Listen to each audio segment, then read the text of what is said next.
미친 여자.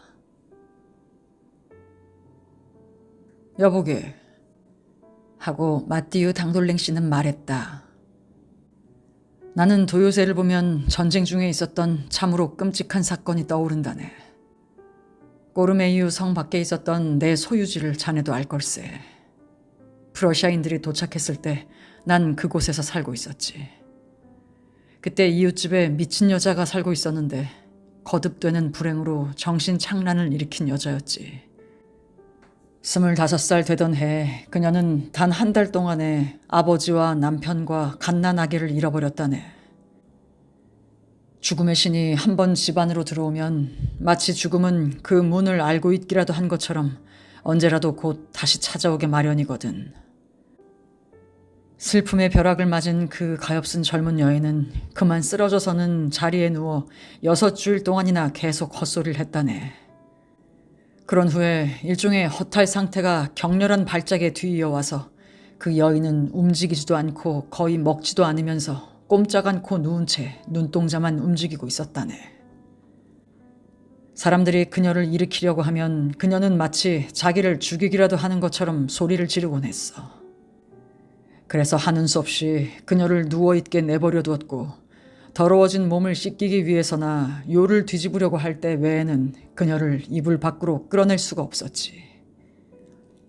그녀 곁에는 늙은 하녀가 있었는데 이따금 그녀에게 물을 마시게 하거나 얼린 고기를 조금씩 입에 넣어주기도 했지. 이 절망에 빠진 영혼 속에 무슨 일이 일어나고 있었을까? 아무도 그것을 결코 알 수가 없었네. 그녀는 그 후로 한마디도 말을 하지 않았으니까. 그녀는 죽은 사람들을 생각하고 있었을까? 분명한 기억도 없이 다만 슬프고 헛된 몽상에 잠겨 있었을까? 아니면 메말라버린 그녀의 사고는 단지 흐르지 않는 물처럼 가만히 고여 있었던 것일까? 15년 동안이나 그녀는 그렇게 틀어박힌 채 움직이지 않았다네. 그리고 전쟁이 일어났지. 12월 초순에 프러시아군이 꼬르메이유로 진격해왔네. 내게는 그것이 마치 어제 일처럼 생생하네. 모든 것이 꽁꽁 얼어붙을 정도로 지독한 추위였지. 나는 관절염으로 꼼짝하지 못하고 안락 의자에 앉아 있었는데 그때 그들의 둔탁하고 규칙적인 발자국 소리가 들려왔네. 창문으로 나는 그들이 지나가는 것을 보았지. 그들은 거의 흡사한 그 꼭두각시 같은 동작으로 끝없이 열을 지어 행진을 하고 있었네. 그런 후에 지휘관들은 부하들을 민가에 배당하였다네. 우리 집에는 17명이었어. 이웃의 미친 여자에게는 12명이 배치되었는데 그 중에는 성질이 무뚝뚝하고 거친 지휘관 한 사람이 들어있었다네. 처음 며칠 동안은 모든 것이 정상적으로 이루어졌지. 부인이 환자라는 것을 장교에게 미리 말해두었기 때문에 그는 그것에 그다지 신경을 쓰지 않았네. 그러나 얼마 지나지 않아 한 번도 모습을 나타내지 않는 그 부인이 그를 역정나게 만든 거야. 그는 환자에 대해서 알아보았지. 그의 안주인은 지독한 슬픔으로 15년 전부터 자리에 누워있다는 대답이었네. 그러나 그 장교는 아마 그 말을 전혀 믿을 수가 없었던 모양이야. 그래서 그는 생각하기를 그 가엾은 미친 여자가 자기 침대에서 떠나지 않는 것은 프러시아인을 보지 않으려고, 그들에게 말을 하지 않으려고, 그들을 스치며 지나가지 않으려고 하는 오만 때문일 거라고 상상한 것이야. 그래서 그는 그녀가 자기를 맞아들이도록 강경히 요구했다네. 사람들이 그를 그녀의 방으로 들어가게 했지. 그는 퉁명스러운 말투로 이렇게 부탁했네. 부인, 부탁입니다만 일어나셔서 당신을 배울 수 있도록 아래층으로 내려가 주셨으면 합니다. 그녀는 그를 향해 넋이 빠진 공허한 눈길을 돌렸지만 아무 대꾸도 하지 않았다네. 장교가 다시 말했지. 나는 무례한 것은 참지 못합니다. 만일 당신이 자진해서 일어나지 않는다면 얼마든지 당신을 걷게 할 방법을 찾아내겠소. 그러나 그녀는 그를 쳐다보지 않는 것처럼 여전히 꼼짝하지 않았다네. 장교는 이 고요한 침묵을 극도의 경멸의 표시로 여기고 노발대발하여 어쩔 줄 몰랐지. 그래서 그는 이렇게 덧붙였다네. 만일 당신이 내일도 내려오지 않는다면... 그리고 그는 거칠게 문을 닫고 나가버렸어. 이튿날 늙은 하녀는 어쩔 줄 몰라 그녀에게 옷을 입히려고 했지. 그러나 그 미친 여자는 발버둥을 치면서 울부짖기 시작했다네. 장교가 재빨리 올라왔고 하녀는 그의 무릎에 매달리며 호소했다네. 침대에서 내려오려고 하지 않아요, 대장님. 그러려고 하지 않아요. 제발 용서해 주세요.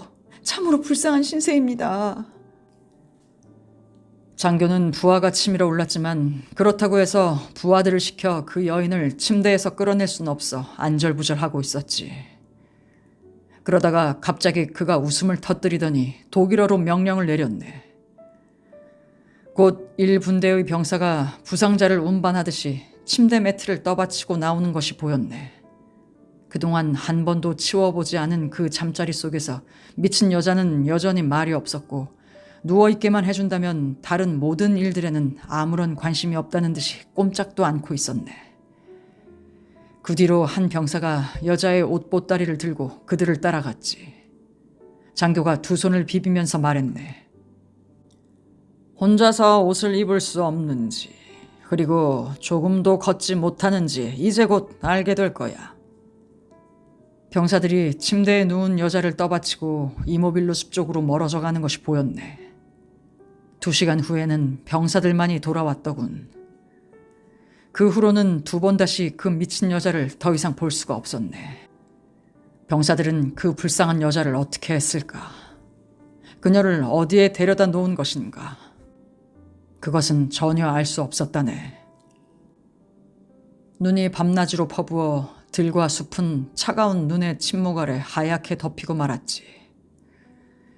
늑대들이 집 앞에 문 가까이까지 와서 울부짖곤 했지. 사라진 가엾은 여인에 대한 생각은 내 머리에서 떠나질 않았네. 그래서 정보를 얻으려고 몇 번 프러시아 당국에 진정을 보냈다가 하마터면 내가 총상을 당할 뻔하기도 했어. 그리고 봄이 다시 돌아왔다네. 드디어 점령군이 물러갔어.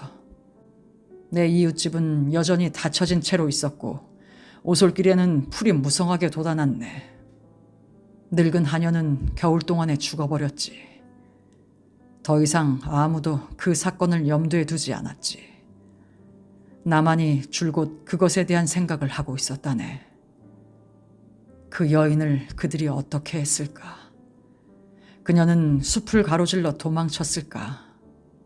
어느 누군가 그녀를 거두어들여 그녀에 관해 아무런 정보도 얻을 수 없어서 어느 병원에서 보호하고 있는 것은 아닐까? 아무것도 내 의혹을 풀어주진 못했네. 그러나 시간이 조금씩 내 마음의 걱정을 가라앉혀 주었다네. 그런데 그해 가을, 도요새가 때를 지어 날아가더군. 내 관절염도 좀 나아졌기 때문에 숲에까지 천천히 산책 삼아 사냥을 나갔지.